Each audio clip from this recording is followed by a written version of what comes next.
Climbing to the summit of Mount Everest, the highest peak on Earth, would be nearly impossible without the remarkable Sherpa people. These legendary mountaineers play a crucial role in preparing climbing routes, carrying essential gear, and guiding expeditions to ensure climbers reach the top safely. Incredibly, Sherpas are 5 times stronger than the average human. They can carry up to 50 kilograms of gear across the treacherous, snow-covered slopes of Everest. They are the unsung heroes of mountaineering.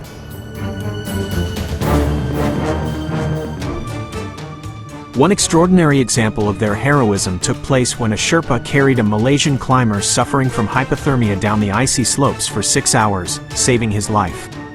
Without Sherpas, many summit attempts would end in disaster.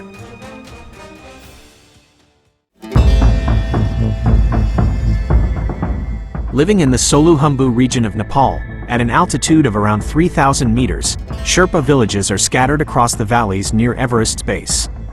Originally from Tibet, the Sherpa people migrated to Nepal about 500 years ago in search of new lands. They lived as farmers and yak herders until the early 20th century, when European expeditions to Everest began.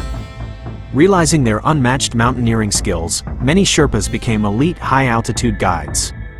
Their expertise became so renowned that the word Sherpa is now synonymous with guide worldwide. But what makes Sherpas so extraordinary? The secret lies in their DNA. Scientific studies have revealed that Sherpas possess a genetic mutation in the EPAS1 gene, which allows their bodies to utilize oxygen more efficiently at high altitudes. While other climbers struggle with hypoxia, Sherpas function normally even in the thin air of Everest. Unlike most people, their red blood cell count does not increase excessively at high altitudes, preventing their blood from becoming too thick in freezing temperatures. This unique adaptation helps them stay focused, strong, and resistant to altitude sickness. From an early age, Sherpas grow up trekking mountains, carrying heavy loads, and breathing thin air. This builds incredible muscle strength, endurance, and perfect balance. But their resilience is not just physical, it's also mental. In Sherpa culture, mountains are sacred, and climbing is done with deep reverence and confidence. Sherpas are more than just strong climbers, they are expert navigators and survivalists. They establish routes, fix ladders and ropes, and transport vital supplies for climbers. Without them, most expeditions would never succeed.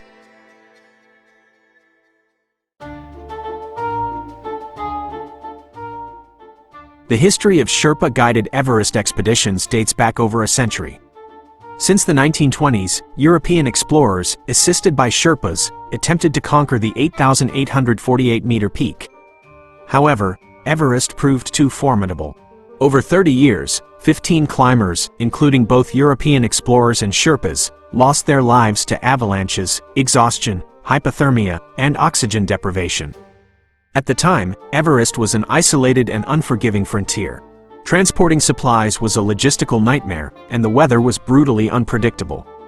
Snowstorms, avalanches, and extreme cold, plunging as low as -60 degrees Celsius, posed constant threats. The most perilous section, known as the death zone, above 7,000 meters, sees oxygen levels drop dangerously low.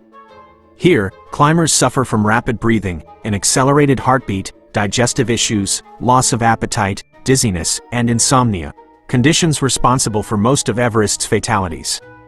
Everything changed on May 29, 1953.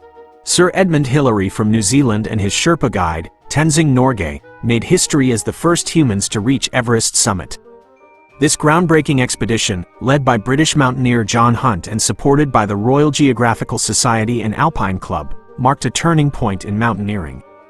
After weeks of grueling preparation, battling extreme conditions, and navigating deadly terrain, Hillary and Tenzing set off from their final camp at 8,500 meters. They encountered their biggest challenge at the Hillary Step, a steep, icy rock face blocking their path to the peak. With immense skill and determination, they conquered it. At exactly 11:30 a.m., they stood on the highest point on Earth. Tenzing honored the moment by offering food to the mountain spirits, while Hillary left a small crucifix. After 15 minutes at the summit, they descended, carrying with them a victory that would inspire generations. Their success made headlines worldwide. Upon returning, Hillary was knighted by Queen Elizabeth II, while Tenzing remained humble, emphasizing that their triumph was a team effort.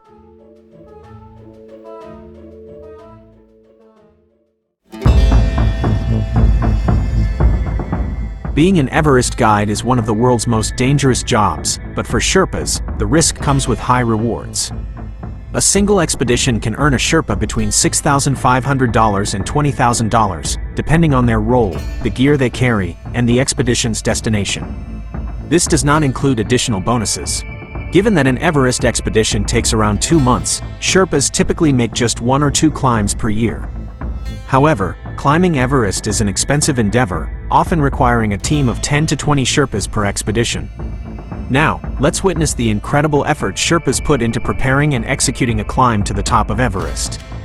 The journey begins at Everest Base Camp, located at 5,364 meters. Here, Sherpas meticulously plan logistics, ensuring climbers have enough food, fuel, oxygen tanks, and medical supplies. Every detail matters. One missing item could mean disaster. Before heading to Camp 1, climbers spend 5 to 10 days acclimatizing to the altitude. Before setting off, Sherpas and climbers participate in the puja ceremony, a sacred ritual to seek protection from the mountain gods. A Buddhist Lama leads the ceremony, burning incense, raising prayer flags, and offering food to the spirits.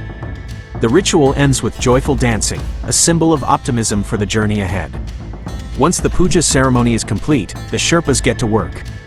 First, the icefall doctors take on the perilous task of opening the route through the Khumbu Icefall, a constantly shifting glacier filled with deep crevasses and towering ice blocks.